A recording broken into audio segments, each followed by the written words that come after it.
Friends of Next Dimension Story, welcome back to week 3 of leadership communication. I hope you've had a chance to look at week 1 and week 2, where in week 1 we talked about how do you regulate your emotional energy so you can land your message correctly. In week 2, we then talked about how do you read the energy cues coming back from your audience. Are they aligned or are they opposed to what you're saying? And the third week we'll be focusing now on how do you adapt your message accordingly. Let's say you're about to land a certain message and you feel from the audience that the energy is not in line with what you are expecting. How do you then pivot and still land the message? And this week's blog will focus on that. So in week 3 of February, we're looking at how do you pivot your message and adapt as a leader without losing authority? How do you make sure you close the gap between intent and impact?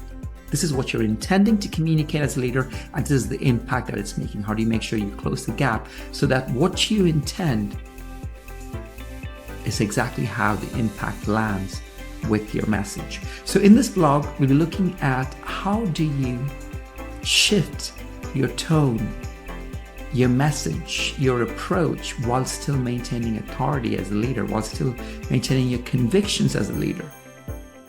And that will have to happen sometimes halfway through your communication, where you're communicating a message and suddenly the audience energy is opposed to what you're saying. How do you then flex your tone? How do you flex the message while still staying true to the intent of your communication?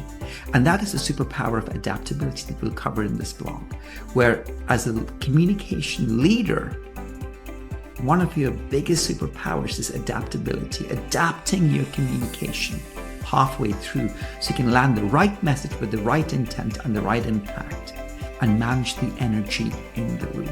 So check out the blog, let us know your comments on how we're helping you to become an effective leader who can not only manage energy, who can not only read the energy cues from the audience, but who can shift his or her tone, message, and style of communication so that you can still stay true to your intent and close the gap between intent and impact. This is such a powerful tool, the adaptability tool as an effective communicator.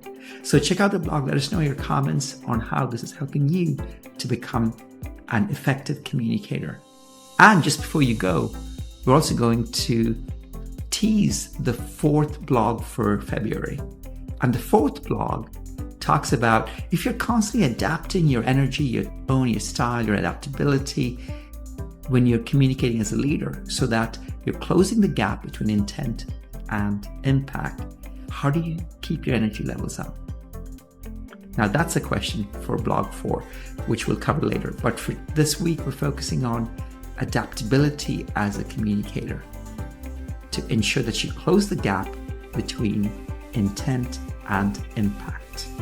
All the very best.